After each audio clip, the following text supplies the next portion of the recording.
جناب ڈاکٹر طاہر حمید تنولی صاحب، ابھی میں آپ کو کلپ دکھاتا ہوں ایک ایسی شخصیت کا جن سے آپ کو بھی بہت محبت ہے اور مجھے بھی بہت محبت ہے۔ وہ بارگاہ الہی میں پہنچ گئے، ہمارے بہت پیارے دوست جناب علامہ رضا الدین صدیقی مرحوم۔ بیعت جی، ایک تو یہ ہے کہ رحماء بینہم کی تفسیر ہیں۔ حضرت عثمان رضی اللہ تعالیٰ عنہ نے ایک یہ ہوتا ہے نا کہ ایسے اس وقت اکابر لوگ تھے جو اس طرف بہت کم ذہن جاتا ہے کہ صحابہ اکرام نے بطور خاص حضرت عمر کے بعد ان کو کیوں منتخب کیا تھا۔ اس کی وجہ یہ تھی کہ سرحدیں بہت پھیل گئی تھیں، مسلمان جو تھے وہ یوں سمجھیں کہ سالار تھے۔ حضرت عثمان کی جو معاشی حکمت عملی تھی اور تجارت میں جو مہارت تھی، اس کی وجہ سے یہ مناسب محسوس کیا گیا کہ اب ان کو لایا جائے، کیونکہ یہ انتظامی طور پہ نہایت ہی مشاق تاجر اور بہت انہوں نے پھر یہ آئے اور صحابہ اکرام کو پھر انہوں نے جاگیریں دی اور تربیت دی۔ آپ نے فرمایا کہ علمتہم الاقتصاد والاجتہاد، اب میں انہیں اقتصادیات سکھا رہا ہوں اور پھر اجتہاد سکھا رہا ہوں، کیونکہ جیسے یہ مسائل اپنے ہاتھ میں لیں گے نا، نئے نئے مسائل پیدا ہوں گے، سوال پیدا ہوں گے، پھر ایک اجتہاد کا دروازہ کھلے گا۔ جناب طاہر حمید تنولی صاحب، آپ کے کیا تاثرات ہیں؟ جی ڈاکٹر صاحب، علامہ رضا الدین صدیقی صاحب بہت بڑی شخصیت تھے، علمی لحاظ سے، روحانی لحاظ سے، روحانی لحاظ سے بلا شبہ۔ اور آج جب ہم نے کلپ دیکھا تو کتنی یادیں ہیں جو ان کے ساتھ ہماری تازہ ہو گئی۔ بغداد شریف ہم گئے تھے، آپ بھی ساتھ تھے، مفتی صاحب قبلہ بھی تھے۔ کیا یادگار سفر تھا۔ مجھے یہ میری خوش نصیبی کہ صدیقی صاحب اور میں ایک ہی کمرے میں تھے۔ جی ہاں، ہمارا اسٹے ایک کمرے میں تھا، تو ان کی قریب رہنے کا ہم جنت میں بھی اکٹھے ہوں گے جناب۔ خدا اللہ رب العزت آپ کی یہ دعا مقبول فرمائے۔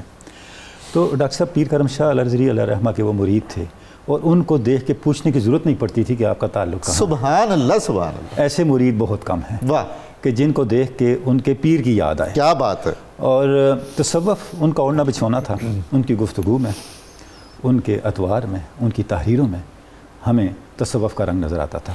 ان کی تحریر نور بصیرت سالہ سال تک چلتی رہی ہے وقت کے اندر، اور شائع ہو گئی ہے اب سارا کتابی صورت میں، اب کتابی صورت میں شائع ہو گئی ہے۔ شاعری بھی شائع ہونے والی ہے۔ شاعری بھی شائع ہونے والی ہے۔ تو شاعری کا آپ نے ذکر کیا، اگر آپ اجازت دیں تو شعر ضرور پڑھنا چاہوں گا۔ صدیقی صاحب، دیکھتا ہوں میں ہر ایک سرو میں قامت اس کی، اور گل میں رخ جانا بھی کریا کریا۔ سبحان اللہ، یعنی وہ جو چشت کا رنگ ہے وہ یہاں نظر آ رہا ہے۔ اور اگلا جو شعر ہے وہ ان کی اپنی شخصیت کو بیان کرتا ہے۔ ہم جو مستی میں کبھی جام اٹھا کر نکلے، ساتھ ہی چل پڑا میں خانہ بھی کریا کریا۔ تو صدیقی صاحب کی ایک ایسی برکتوں والی اور ایک ایسی تاثیر والی شخصیت تھی۔ اچھا، بصیرت بہت زیادہ تھی ان کے اندر، کیونکہ وہ خود علمی فکری شخصیت کے ساتھ ایک تحریکی شخصیت بھی تھے، بالکل ایک تنظیمی شخصیت بھی تھے۔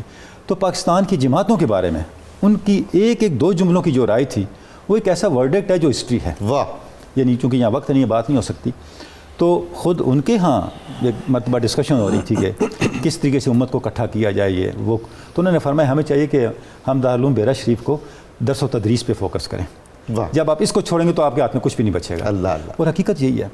تو اس کے بعد بھی وہ کئی اور چینلز پہ بھی پروگرامز کرتے رہے، جہاں بھی وہ گئے رنگ ان کا جو تھا، جو صبح نور کا رنگ غالب رہا، وہ غالب بھی رہا اور اس کا تسلسل جاری رہا۔ میرا خیال ہے کہ وہ ان کی شخصیت کا اور انداز فکر کا بنیادی رنگ ہی تھا۔ بنیادی رنگ یہی تھا، کیونکہ ایک نسبت نے، مرد کامل کی نسبت نے، تصوف نے ان کو جس سانچے میں ڈال دیا تھا، آپ یہ کہہ سکتے ہیں کہ وہ تسلیم و رضا کا سانچہ تھا۔ خود رضا نام نہیں تھا نا، تھے بھی تسلیم و رضا والے۔ یعنی اس کی ذاتی زندگی میں بھی بہت سے مسائل آئے، نشیب و فراز آئے، لیکن مجھے ایک لمحہ بھی نہیں یاد کہ انہوں نے کبھی اپنی زبان سے شکوہ کیا یا کبھی حالات زمانہ کا یا کوئی ایسی کوئی ان کی زبان سے سنا، کبھی بھی ایسا نہیں۔ صوفیانہ رویہ، ایک صوفیانہ، بلکہ وہ ایسے لگتا ہے کہ وہ ان حالات سے اتنے خوش تھے گویا یہ حالات انہوں نے دعا کر کے مانگے تھے۔ کیا بات، ایسے لگتا ہے، یعنی کیا ظرف ہے ان لوگوں کا۔ سبحان اللہ۔ اور ایک اور ان کی شخصیت کا بڑا پیارا جی ضرور، انہیں میرے پیر خانے چھوڑ شریف سے بڑی محبت تھی، وہاں اکثر جاتے تھے، قیام فرما ہوتے تھے، اور اکثر وہ ایسی باتیں کرتے جو ہمارے نالج میں بھی نہیں ہوتی۔ یہ مجاذیب کے ساتھ ان کا بڑا تعلق تھا۔ اچھا، مزاح بہت تھا ان کی شخصیت۔ ان کے ایک دوست تھے جن کی گاڑی تھی، تو جب وہ چلتی تو گاڑی چلتی کم تھی، رکتی زیادہ تھی، تو فرماتے ہیں ہم نے اس کا نام کار نہیں الکاریہ رکھا ہوا ہے۔ سبحان اللہ، سبحان اللہ۔ جب یہ چلتی ہے تو ہم کہتے ہیں الکاریہ چل رہی ہے، اللہ کتنا مانگ لو۔ بہت خوب۔ یعنی بہت مشکل حالات کو، بہت پریشانی والے حالات کو وہ ایسے خوشگوار انداز میں بیان کرتے کہ پریشانیاں ٹل جاتی. بہت جاذبیت تھی, بہت جاذبیت تھی ان کی شخصیت. اچھا وہی رنگ تنولی صاحب میں بھی نظر آتا ہے, اس میں کوئی شک نہیں ہے. ادھر تھوڑا سا جلال ہوتا ہے کبھی کبھی. تو رضا الدین صدیقی جو تھے وہ اپنی مثال آپ ہی تھے. واہ سبحان اللہ سبحان اللہ.